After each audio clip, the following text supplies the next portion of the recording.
ये है वो वरदान जिससे द्रौपदी बनी पांचाली। जाने इसके पीछे की कहानी।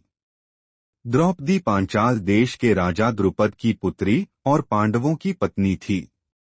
द्रौपदी को ही महाभारत के युद्ध का मुख्य कारण माना जाता है।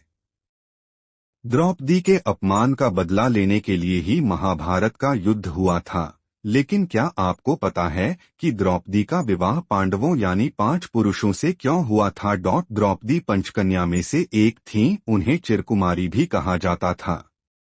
यही नहीं, द्रौपदी कृष्णेयी, यज्ञसेनी, महाभारती, सैरंध्री, पांचाली, अग्निसुता आदि नामों से जानी जाती थीं। द्रौपदी का विवाह 5 पांडवों यानी युधिष्ठिर, भीम, अर्जुन, नकुल और सहदेव से हुआ था। द्रौपदी क्यों बनी पांडवों की पत्नी, इस पीछे एक कथा है जो द्रौपदी के पिछले जन्म से जुड़ी हुई है। आइए जानते हैं कि पिछले जन्म में मांगे गए किस वरदान को पूरा करने के लिए द्रौपदी की हुई थी पांडवों से शादी। द्रौपदी ने मांगा था ये वरदान। द्रौपदी को वैसे तो पांडवों की पत्नी और राजा द्रुपद की पुत्री के रूप में ही जाना जाता है। द्रौपदी पिछले जन्म में एक राजकुमारी नहीं बल्कि मुद्गल ऋषि की पत्नी थी। उसका नाम इंद्रसेना था। अपने पति मुद्गल ऋषि की मृत्यु के बाद उसने अपने पति को पाने की कामना से तपस्या की। इंद्रसेना की तपस्या से प्रसन्न होकर भगवान शिव ने वरदान मांगने को कहा।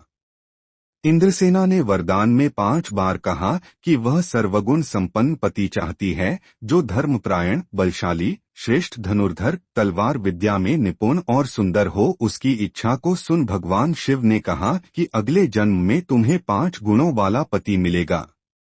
इंद्रसेना के 5 बार पति की कामना दोहराने और एक व्यक्ति में 5 गुणों का समावेश असंभव होने के कारण जब इंद्रसेना ने द्रौपदी के रूप में जन्म लिया तो उसकी शादी पांडवों से हुई।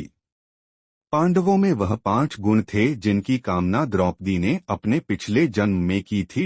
ऐसे हुआ था द्रौपदी का जन्म। पौराणिक कथा के मुताबिक गुरु द्रोण से मिली हार के कारण राजा द्रुपद बहुत लज्जित हुए और द्रोण से बदला लेने के उपाय सोचने लगे। एक दिन उनकी भेंट याज तथा उपयाज नामक महान कर्मकांडी ब्राह्मण भाइयों से हुई। राजा द्रुपद ने उनकी सेवा कर उनसे गुरु द्रोण को मारने का उपाय पूछा तो उन्होंने यह उपाय बताया कि आप एक यज्ञ का आयोजन कर अग्निदेव को प्रसन्न करें। इससे आपको एक बलशाली पुत्र की प्राप्ति होगी। राजा द्रुपद ने उनके कहे अनुसार यज्ञ करवाया, जिसमें उन्हें एक पुत्र के साथ एक पुत्री की भी प्राप्ति हुई। जिसके बाद पुत्र का नाम धृष्टद्युम्न और पुत्री का नाम द्रौपदी रखा गया। यज्ञ की अग्नि से उत्पन्न होने के कारण वह यज्ञसेनी भी जानी गईं। जब मां ने कह दी ये बड़ी बात, एक स्वयंवर आयोजन अर्जुन द्वारा द्रौपदी को जीतने के बाद 5 पांडव घर आए और मां से कहा कि देखो मैं आपके लिए क्या लाया। तो इस मां ने कहा कि जो भी लाए हो उसे 5 भाई आपस में बांट लो। इसके बाद मां का वचन निभाने के लिए 5 पांडव को द्रौपदी से विवाह करना पड़ा। इस प्रकार द्रौपदी पांचाली कहलाईं।